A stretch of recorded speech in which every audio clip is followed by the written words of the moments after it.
Versículo 21 al 34, les voy a pedir que se ponga de pie brevemente solamente para leer la palabra y después se puede poner cómodo y solamente tomar atención.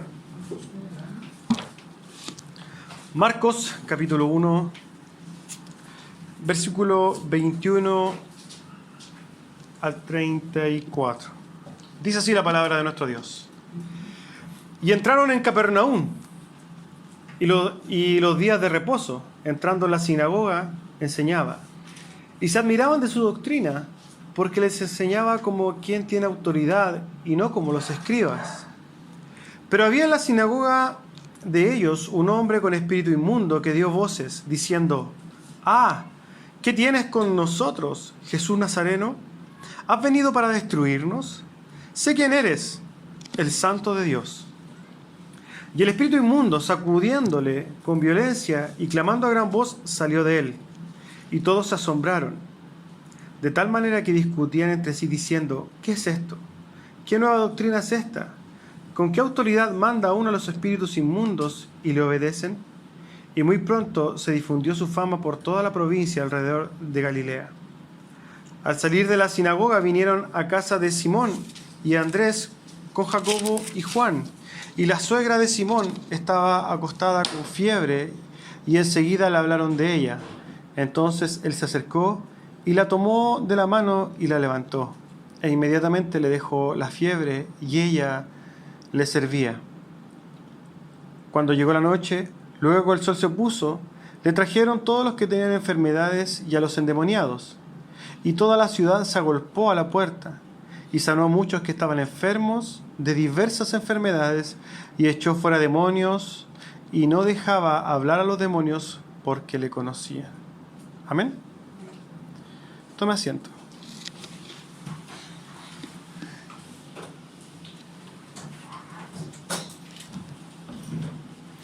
El título del sermón de hoy día es El poder y la autoridad de Cristo. Y es importante poder comprender, entender el poder de Dios. Nosotros cuando vimos Efesios hablamos de la supereminente grandeza de su poder. Pero aquí vamos a ver ciertas cosas específicas en las cuales Jesús manifestó su poder. A modo de introducción, nosotros podemos ver que cuando hablamos de poder, podríamos decir mucho, sobre todo cuando nosotros nos ponemos a estudiar la historia de la humanidad. En la historia de la humanidad, el hombre siempre se ha querido poner por sobre los demás en busca de poder. Imperios han nacido y han muerto. Estos imperios a través de la historia y grandes hombres, digamos, no en el sentido bueno de la palabra, sino que grandes líderes, guerreros, han pasado a llevar los derechos humanos que vemos hoy día, pero de una forma impresionante. Sobre todo en el tiempo antiguo, cuando para poder tomar un lugar arrasaban con todo, mataban hombres, mujeres, niños y ancianos. ¿Con qué afán? Con el afán de tener más poder. Hoy día no estamos ajenos a eso. ¿Por qué? Porque en nuestras sociedades hoy día todavía vemos esta sed de poder. Es por eso que el dinero es tan importante y mueve tanto a la gente, porque el dinero es sinónimo de poder. Nosotros, mientras más dinero tenemos, entre comillas, más poder tenemos. Y esta búsqueda insaciable del hombre de tener poder, de poder ejercer dominio sobre de las demás personas, viene a ser como algo particular del humano, es como algo que nosotros traemos. Pero nosotros sabemos que a través de la palabra podemos comprender que esta hambre de poder, esta sed de poder, no es más que un fruto de nuestra naturaleza caída y pecaminosa. La verdad que cuando nosotros vamos a hablar del poder de Cristo, vamos a poder comprender que siendo el hombre que tenía todo el poder de tener todo el mundo, Él se humilló a sí mismo y nos demostró el verdadero poder. Vámonos al texto para que nosotros podamos comprender de qué estamos hablando. Contextualmente, nosotros vimos la semana pasada que Jesús acababa de reclutar a sus primeros discípulos. ¿Se acuerdan que la semana pasada vimos cuando Él se encuentra con Pedro? y lo llama y Pedro, dejando todo, lo sigue. Bueno, a continuación de esto, Marcos nos narra que Jesús comienza su ministerio, y este es todo, este primer capítulo de Marcos, todo se refiere al comienzo del ministerio de Jesús, pero aquí empieza un ministerio activo con la demás gente. Él empieza a relacionarse directamente con la demás gente y empieza a hacerse notar. Nosotros vamos a ver tres subtítulos que ustedes pueden ver en sus propias Biblias, y es que Jesús tenía un hombre tenía un espíritu inmundo. Jesús sana a la suegra de Pedro, y que Jesús sana a muchas personas al ponerse el sol. Estos tres hechos tienen algo en común, y es que muestran, tal como lo dice el título, el poder y la autoridad de Cristo. Eso es lo que nosotros vamos a ver hoy. Y en base a estos pasajes nosotros vamos a analizar tres puntos en los cuales Jesús tiene poder y tiene autoridad.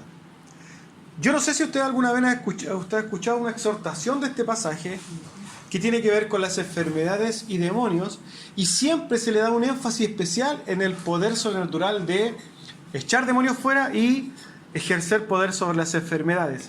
Pero se le va algo sumamente importante, y es lo primero que se relata en estos pasajes. Lo primero que vemos es la autoridad sobre el conocimiento y la doctrina. Fíjense en el versículo 21. Si usted tiene su libro de Marco abierto. Y entraron en Capernaum, narra el texto, y los días de reposo, entrando en la sinagoga, ¿qué estaba haciendo Jesús? Enseñaba. Lo primero que podemos ver es que Jesús estaba ejerciendo un ministerio de enseñanza. Y fíjense lo que pasaba a consecuencia de este ministerio de enseñanza. Se admiraban de su doctrina, aparece en el versículo 22. Jesús enseñaba en las sinagogas y los demás se admiraban de su doctrina. ¿Por qué se admiraban de su doctrina? Porque él enseñaba como quien tiene autoridad y no como los escribas. Lo primero que vamos entonces a preguntarnos es, ¿quién eran los escribas?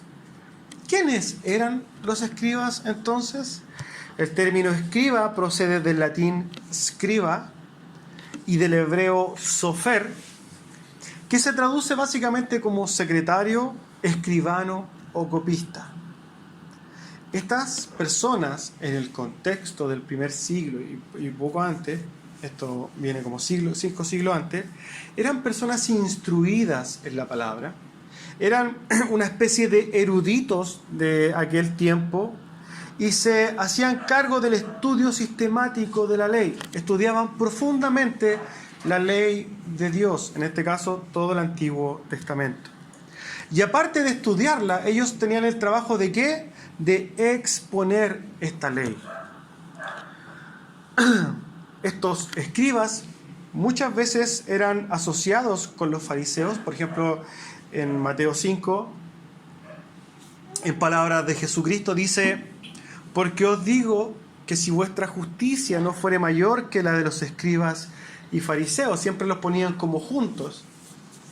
La verdad es que los fariseos eran una especie de partido político, entre comillas, y la gran mayoría de los escribas estaban en conjunto con ellos, eran copartidarios con los fariseos, y los fariseos, como movimiento religioso sumamente importante dentro de Israel, tenían a los escribas en un altar. De alguna forma, lo que queremos comprender con esto es que en el primer siglo los escribas eran personas importantes, eran personas que de alguna forma representaban autoridad sobre las escrituras, eran personas respetadas por lo que enseñaban.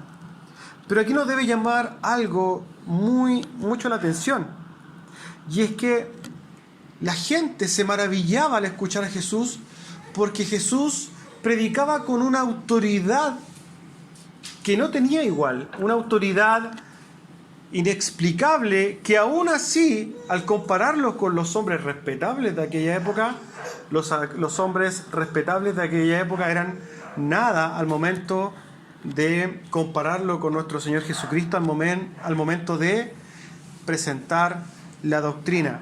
Lo primero que podemos ver entonces es que Jesús era poderoso, tenía autoridad. ¿Para qué? para presentar la doctrina de Dios. Fíjense lo que hacía Jesucristo en el Sermón del Monte, que le dice a los israelitas que estaban ahí, le dice, bueno, ustedes han escuchado todo lo que ya venían hablando de la ley del Antiguo Testamento, ustedes han escuchado, pero yo les digo, imagínense lo que pasaría si alguien se para hoy día y dicen, bueno, ustedes han escuchado en la Biblia que dice esto, pero yo vengo a ponerme por sobre la Biblia, y esto nos da a entender un poquito de que si hubiera sido usted un israelita del primer siglo, hubiera quedado impactado, hubiera dicho, o este es un tremendo hereje, o este hombre tiene un tremendo poder. En este caso nosotros sabemos que Jesús era Dios mismo en la tierra. Él les decía entonces, ustedes han escuchado, pero yo les digo, Jesús hablaba con tanta autoridad, hermano, que los hombres que estaban en la sinagoga se maravillaban de su autoridad. Jesús entonces enseñaba con una autoridad mayor, una autoridad que si nosotros nos tratamos de imaginar cómo sería Jesucristo predicando acá, habrá sido que Jesús hubiera gritado como los grandes predicadores, por ejemplo, pentecostales, que gritan y se supone que mientras más gritos, más unción, o hubiera sido un hombre que hablaba de forma tranquila, pero con una seguridad, o era un hombre que de alguna forma hablaba bajito. No sabemos. Lo que sí podemos ver en el texto es que Jesús hablaba con una autoridad tal que la gente se maravillaba. Y lo que él decía, hermano, lo decía con autoridad. Lo que Jesús manifestaba claramente, siempre apegado a las escrituras del Antiguo Testamento, Jesús lo hacía con autoridad. Por eso la gente dice que se admiraba. Fíjense que hay un pasaje que de alguna forma nos lleva o nos trata de identificar o nos daría alguna idea de qué pasaría si Jesús nos enseña la Escritura. Y es un pasaje maravilloso que yo espero que usted lo lea conmigo, y yo lo voy a invitar que busque en Lucas 24 para que leamos juntos este precioso pasaje, hermano. Lucas 24 desde el versículo 13.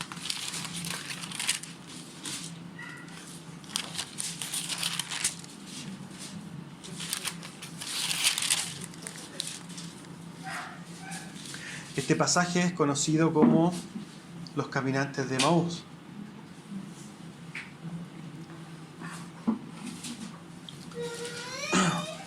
Lucas capítulo 24, versículo 13. Dice así este pasaje. Yo espero que usted al momento de que nosotros lo vamos a leer se pueda como transportar a ese momento. Y aquí, dos de ellos iban el mismo día a una aldea llamada Emaús, que estaba a 60 estadios de Jerusalén. E iban hablando entre sí de todas aquellas cosas que habían acontecido.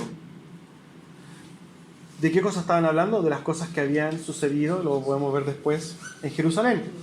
Y sucedió que mientras hablaban y discutían entre sí, Jesús mismo se acercó y caminaba con ellos. Mas los ojos de ellos estaban velados para que no le conociesen. Y les dijo, ¿qué pláticas son estas que tenéis entre vosotros mientras camináis? ¿Y por qué estáis tristes?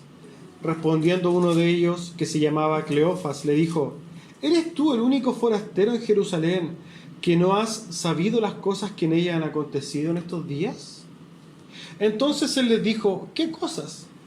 Y ellos le dijeron, de Jesús Nazareno, que fue varón profeta, poderoso en obra y en palabra delante de Dios y de todo el pueblo.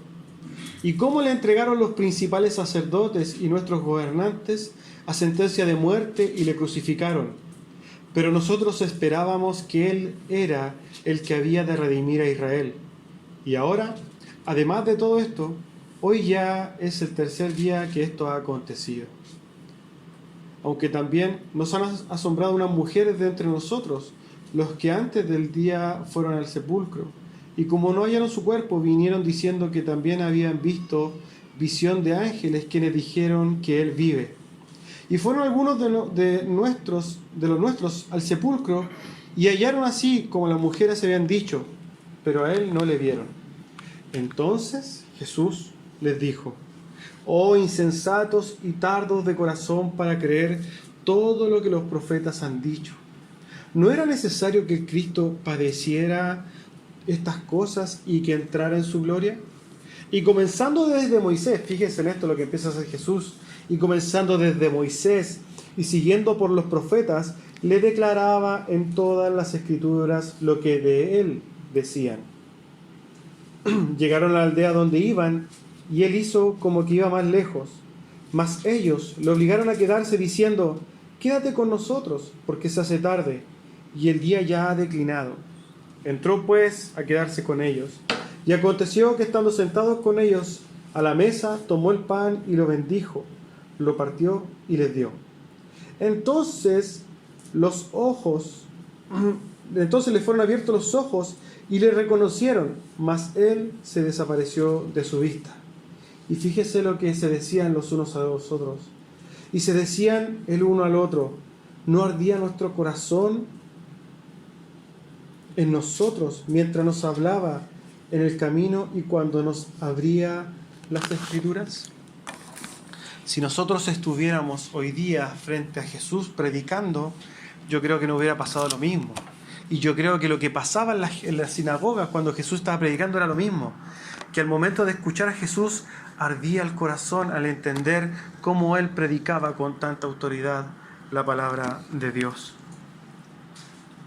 Lo segundo entonces que nosotros podemos ver es que Jesús también tiene autoridad sobre los demonios. Versículo 23 de Marcos. Pero había en la sinagoga uno de ellos con espíritu inmundo que dio voces diciendo: ¿qué tienes con nosotros, Jesús Nazareno? ¿Has venido para destruirnos? Sé quién eres tú, el Santo de Dios. Pero Jesús le reprendió diciendo: cállate y sal de él. Y el espíritu inmundo, sacudiéndole con violencia y clamando a gran voz, salió de él, y todos se asombraron de tal manera que discutían entre sí diciendo: ¿qué es esto? ¿Qué nueva doctrina es esta? ¿Con qué autoridad manda uno a los espíritus inmundos y le obedecen? Y muy pronto se difundió su fama por toda la provincia alrededor de Galilea. Entonces, lo primero que podemos ver es que las entidades demoníacas que existen hasta el día de hoy conocían perfectamente a Jesús. Ellos no tenían este problema para identificar al Mesías, no como nosotros los humanos y la humanidad completa, que ha tenido un problema terrible para identificar al Salvador del mundo.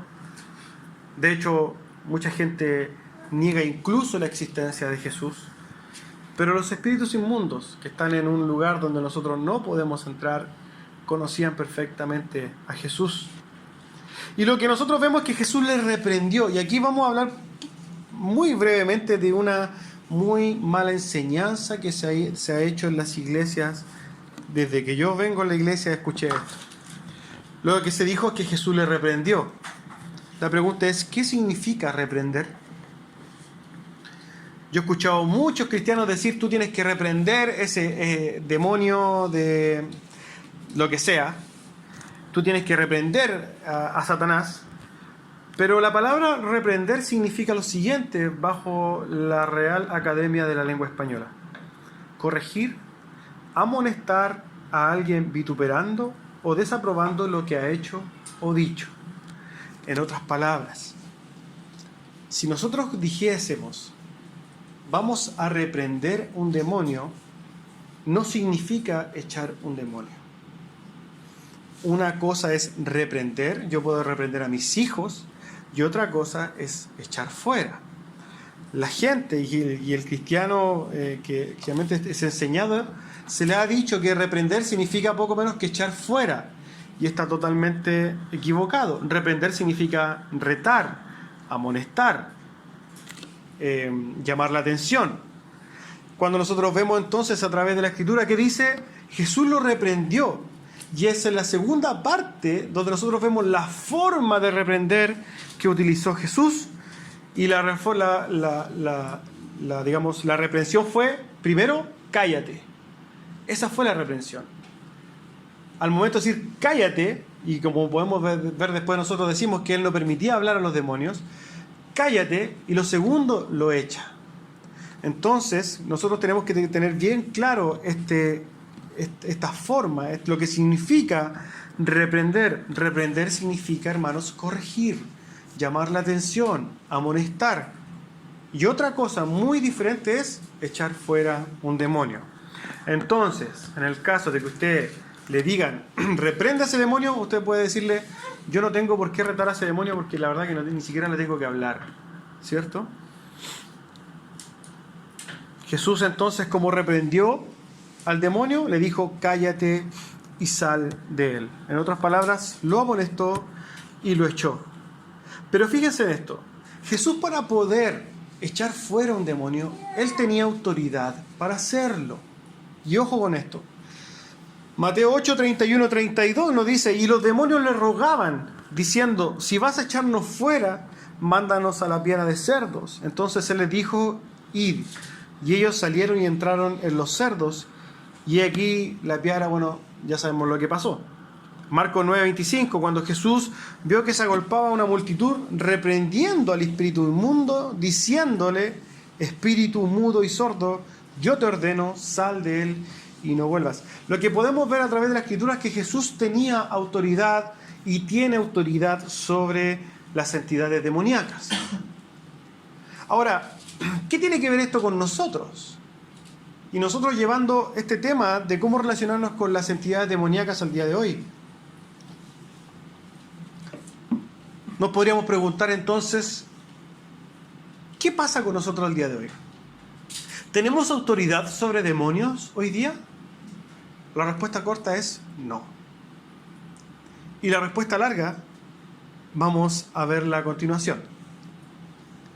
La Biblia no da autoridad alguna a nosotros como hijos de Dios de reprender al diablo ni a los demonios, sino que se nos ordena que debemos resistir a Satanás. Santiago 4 dice, someteos pues a Dios, resistid al diablo y éste huirá de vosotros. Zacarías 3:2 nos dice que es el Señor quien reprende a Satanás. Nosotros podemos ver, por ejemplo, esto está en Judas, que ni siquiera Miguel, el arcángel Miguel, fue capaz de proferir maldición contra Satanás cuando estaban peleando el cuerpo de Moisés, sino que ¿qué le dijo Miguel? Que Dios te reprenda porque él no se atrevió a hacerlo. Entonces, en respuesta a los ataques de Satanás, un cristiano ¿a qué debe apelar?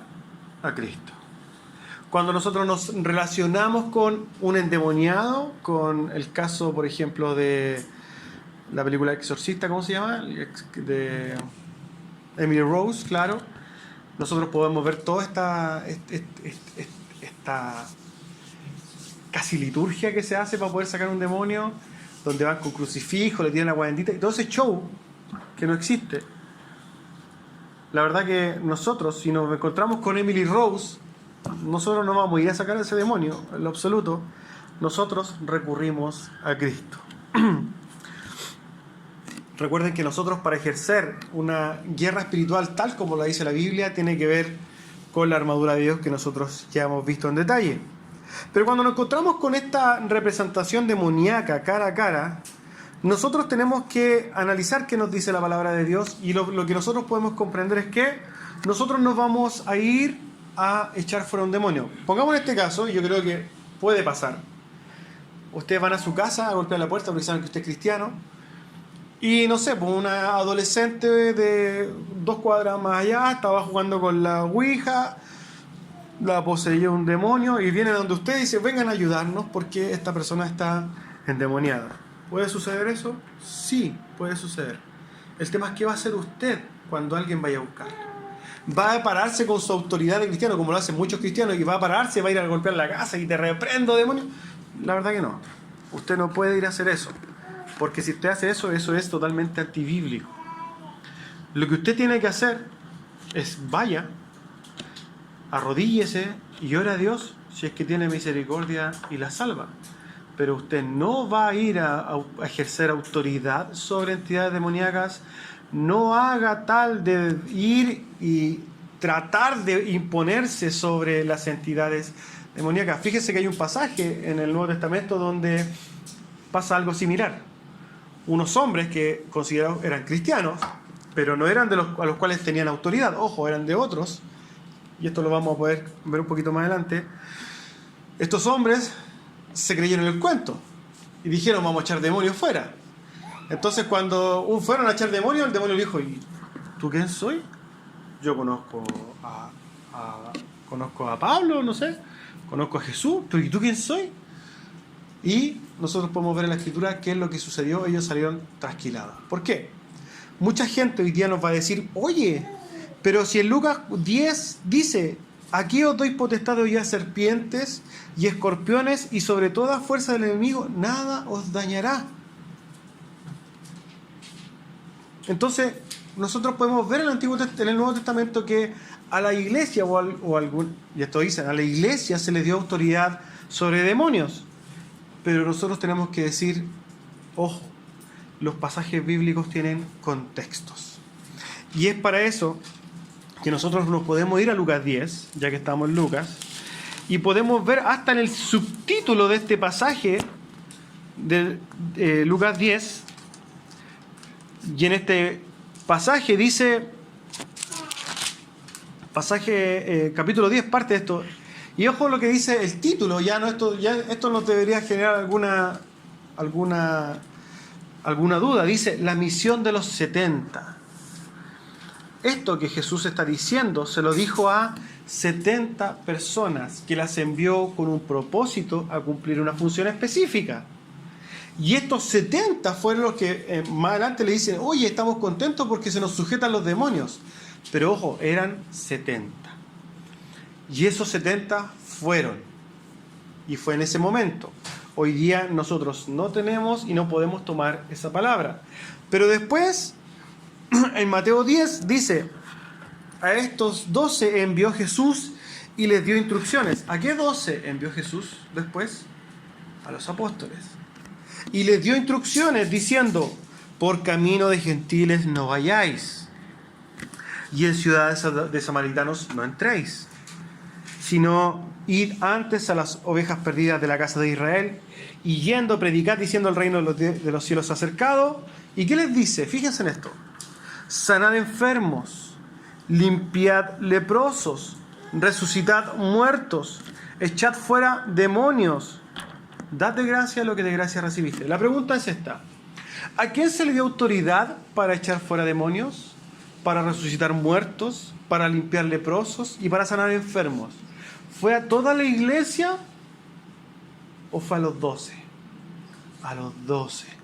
Por eso, y esta mala interpretación de las Escrituras es que hoy día nosotros vemos un montón de hermanos que están dando una batalla que no están en condiciones de dar, yendo y haciendo campañas de sanación, que esto es claramente un negocio, no es cristianismo, es un negocio, donde hay muchos hermanos lamentablemente que se autocreen este tema de que pueden ir a echar demonios y salen igual de trasquilados que los hermanos que aparecen en el Nuevo Testamento.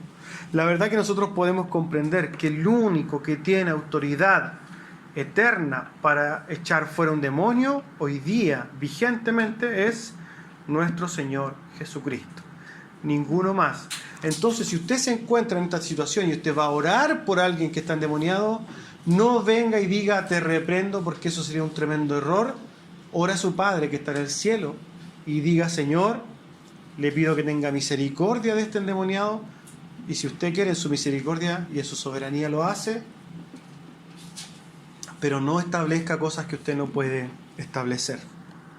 Ojo con esto. Y lo tercero que vemos es que Jesús tiene autoridad sobre las enfermedades. Versículo 29, al salir de la sinagoga vinieron a casa de Simón y Andrés con Jacobo y Juan, y la suegra de Simón estaba acostada con fiebre, y enseguida le hablaron de ella. Entonces él se acercó y la tomó de la mano y la levantó, e inmediatamente la fiebre la dejó y ella les servía. Cuando llegó la noche, luego que el sol se puso, le trajeron todos los que tenían enfermedades y los endemoniados, y toda la ciudad se agolpó a la puerta. Y sonó muchos que estaban enfermos de diversas enfermedades y echó fuera demonios, y no dejaba hablar a los demonios tal como lo vemos anteriormente, porque le conocían. Lo primero que vemos entonces en este tercer fragmento de la Escritura es que Pedro tenía una suegra. Los católicos dicen que Pedro fue un hombre solo y de ahí sacan el tema del celibato, pero la misma Escritura pone en evidencia que Pedro tenía una esposa porque tenía suegra. Uno no tiene suegra si no tiene esposa. Es una cuestión obvia. Pedro era casado. Pero no es lo importante de este pasaje. Lo importante de este pasaje es cómo Jesús muestra su poder también sobre las enfermedades. Fíjense, cuando nosotros analizamos la fiebre, ¿qué es la fiebre? La fiebre es una respuesta del organismo, ¿cierto? Cuando hay un agente ajeno al organismo, ya sea un virus, lo que sea, y el cuerpo aumenta su temperatura, ¿para qué? Para eliminar ese malestar o ese virus que está dentro de nosotros. Y es por eso que se produce la fiebre. Entonces tenemos que preguntarnos, ¿por qué tenía fiebre entonces la suegra de Pedro? Porque estaba con algún tipo de virus, tenía algo, una infección, ¿cierto? Nosotros cuando tenemos amigdalitis, una infección en la amígdala, fiebre. Infección estomacal, fiebre, ¿cierto? Alguna partícula ajena a su organismo tenía que tener la mamá de la suegra de Pedro para estar con fiebre. Pero cuando Jesús la toma de la mano, se le va la fiebre. Jesús, y aquí nosotros tenemos que empezar a analizar el poder de Cristo en profundidad, porque fíjense que no es solamente decir Jesús sanó a alguien. Jesús tenía y tiene completo poder sobre cada organismo, por cada centímetro cúbico de la sangre que lleva algún tipo de agente ajeno. Él eliminó todo de la suegra de Pedro, todo agente, digamos, contaminante. Cristo no solamente este poder sobrenatural, sino que sobre lo físico, para poder eliminar esta enfermedad. Pensémoslo en los paralíticos que Jesús sanó. Un hombre paralítico es alguien que no tiene funciones, ya sea cerebrales en ese sentido, o musculares, o de articulación de huesos. Jesús, cuando sanaba a alguien, sanaba todo. Imagínense la reestructuración de lo físico que Jesús tenía, en lo cual Jesús tenía poder. Jesús le devolvía la vista a los ciegos. Nosotros sabemos que hoy día que un ciego, por ejemplo, hay algunos ciegos por diferentes tipos pero hay ciegos, por ejemplo, que ni siquiera tienen córneas.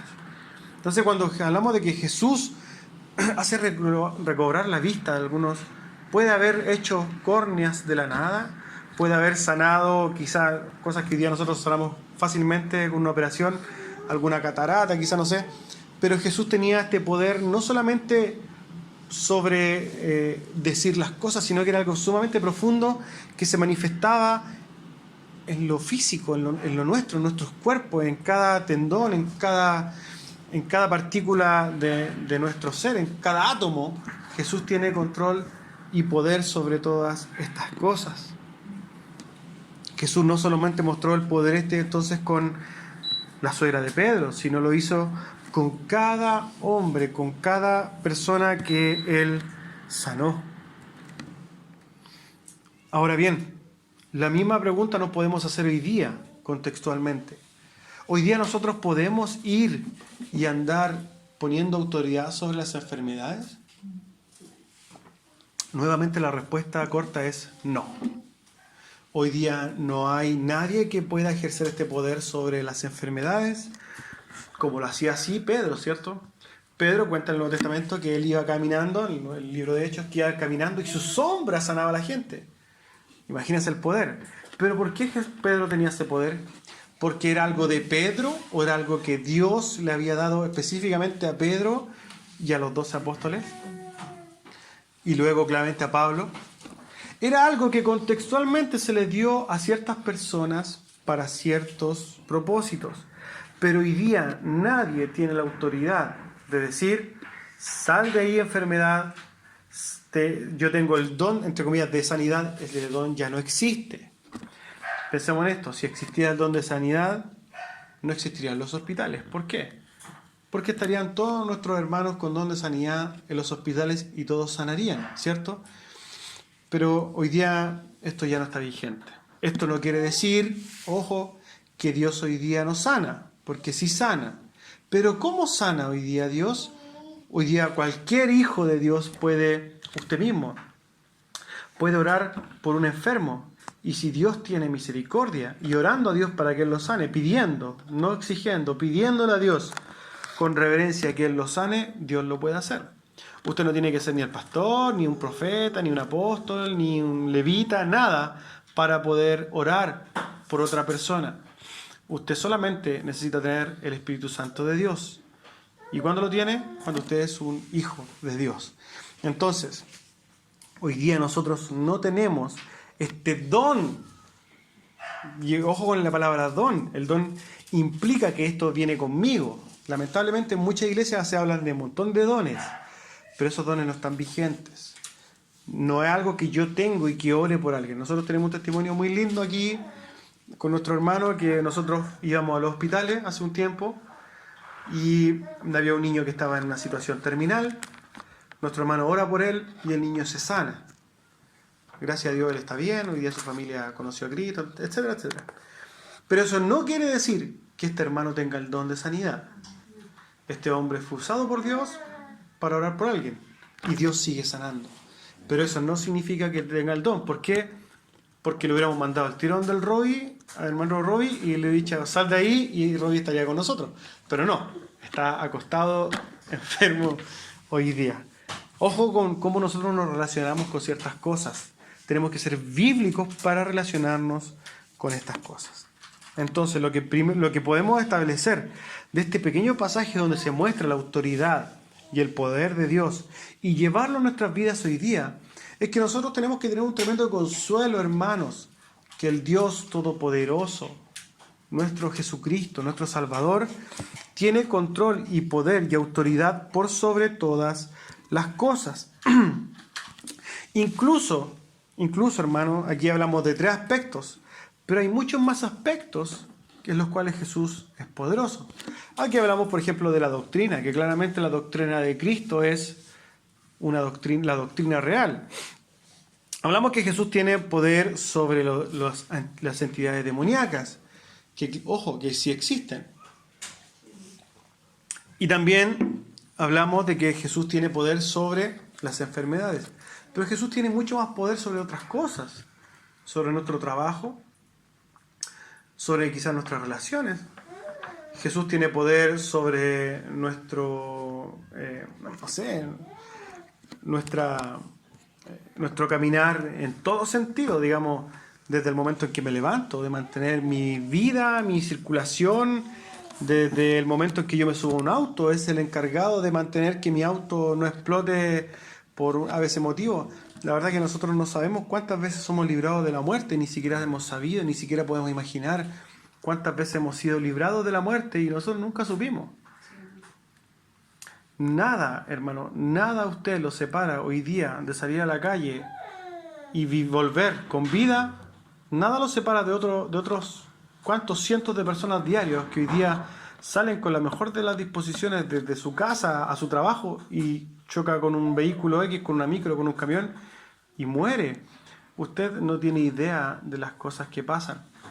Mucha gente lo llama coincidencias, probabilidades, pero la verdad es que eso, cuando nosotros hablamos de las cosas que realmente pasan con el mundo, podemos determinar que esto es una bendición de Dios. Tengo un amigo que me llamó el viernes, su papá está a punto de fallecer, le dio el tema de la fiebre de la vaca loca, y este es un tema particular, que él, imagínense, hace 15 días él trabajaba, era una persona autosuficiente, que no tenía ni un problema en nada, y un día él tiene un negocio, estaba sacando cuentas con la calculadora, se va, llama a su esposa, le dice, ven a ayudarme. Él se va a llorar a su pieza, el hijo baja, le preguntan qué te pasa al caballero, y el caballero le dice, no reconozco los números, no sé cuáles son los números. No. El hijo le preguntó, pero me estáis leseando, a ver, esta es una calculadora, ¿qué número es este? No reconocía los números, su cerebro empezó a dejar de funcionar. Y esto fue en 2 semanas, hermano, una persona que se supone que iba a vivir muchos años más, que recién se había jubilado, y a los pocos días era una persona que ya no podía comer sola. Tenían que darle la comida en la boca. Y hoy día están esperando que muera. Y fíjense que esto pasó así, sin darnos cuenta, sin ellos esperarse nada. El tema es que este tema de la vaca loca, hoy día nosotros sabemos que carne así se supone que no llega, pero este hombre pudo haber comido, los doctores explican que pudo haber comido hace 10, 15, 20 años atrás, pero se le gatilló ahora. Y estadísticas dicen que más o menos en el país mueren 40, este año llevan 40 personas muertas por eso. O el año pasado murieron 40 personas por este tema. La consulta es, ¿usted puede haber comido esta carne contaminada? No, usted no sabe. Usted no sabe ni siquiera, hoy día nuestros hermanos comieron un huevo con salmonela y bueno, claramente sufrieron las consecuencias. Pero nosotros ni siquiera sabemos qué comemos y la verdad que nosotros nos llevamos la boca a cualquier cosa, ni siquiera sabemos su procedencia, nosotros no tenemos garantizado nada. Nosotros en nuestras vidas, hermanos, no tenemos ni una garantía. No hay ni una garantía de que usted salga de la iglesia, se vaya a la casa, se le pinche un neumático en la carretera porque había una cuestión, se le vaya el auto, se vaya contra una baranda y usted se mate. Eso usted no tiene garantizado nada. Nosotros creemos que tenemos el control de nuestra vida, nosotros creemos que tenemos el control sobre todas las cosas que hacemos, pero la respuesta a eso es, usted no lo tiene. Usted no sabe cuánta gente muere joven en accidentes por un aneurisma en la cabeza. Usted no sabe cuánta gente joven hoy día le da un cáncer fulminante y muere. Usted no tiene garantizado nada, hermano. Cuando nosotros nos acercamos a la Escritura podemos decir, perfecto, yo no tengo garantizado nada, pero mi Salvador, mi Creador, aquel que dio la vida por mí en esa cruz, es el que tiene el control sobre todas las cosas. Cuando nosotros nos acercamos a este pasaje, lo que tenemos que obtener de él es el consuelo de que nuestro Rey, nuestro Señor, hermano, está en control y tiene el poder. Y si Él dice y Él determina que yo me vaya, hermano, yo voy a estar una eternidad con Él. Yo tengo la esperanza de una vida eterna junto a mi Rey. Hermanos, yo me dolía mucho porque esta persona, el padre de este joven, se murió sin ni una esperanza. Ese hombre va a morir y nunca conoció a Cristo. Y eso es tremendamente doloroso, porque nosotros sabemos cuál es el fin de eso. Mi amigo entra me comentaba que la vida no es nada, claramente. Cuando nosotros nos vemos enfrentados a la muerte de un familiar, nosotros empezamos a tomar conciencia de la vida, empezamos a tomarle el peso a las cosas espirituales, pero muchas veces muy tarde. No espere que sea tarde. Viva condicionado por lo espiritual y por lo eterno. Nosotros vemos, y lo pudimos ver la semana pasada, cómo Pedro automáticamente el chip de su mente fue cambiado para pensar en las cosas trascendentes de la vida y siguió a Cristo siguiéndolo todo. Haga lo mismo. No se deje estar. Vamos a concluir con la exhortación final de esto. Lo recalcable entonces claramente en estos pasajes es que nuestro Dios, nuestro Rey y Salvador, el que tiene poder sobre la doctrina primero, sobre las potestades celestiales y sobre todo por las enfermedades, y para nosotros debe ser esto un tremendo consuelo. Un consuelo, ¿por qué? Porque aquel que dio la vida por nosotros, que nos ama con amor perfecto, que nos ha dado todas las cosas, hermanos, es el que controla todos los aspectos de nuestra vida. A través de este pasaje podemos comprender que Cristo no está ajeno a nuestras enfermedades, que está en control, que a pesar que muchas veces nosotros vivimos condicionados por las cosas que ya vivimos, no debemos olvidar que es nuestro Señor que permite dichas aflicciones y que estas aflicciones tienen un propósito para nosotros. Para nosotros, los hijos de Dios, los que conforme a su propósito fuimos llamados, debemos entender que todas las cosas nos ayudan a bien. Solo nos queda descansar y confiar en aquel Rey que por nosotros subió al madero de la humillación. Amén. Lo voy a invitar a ponerse de pie para que oremos.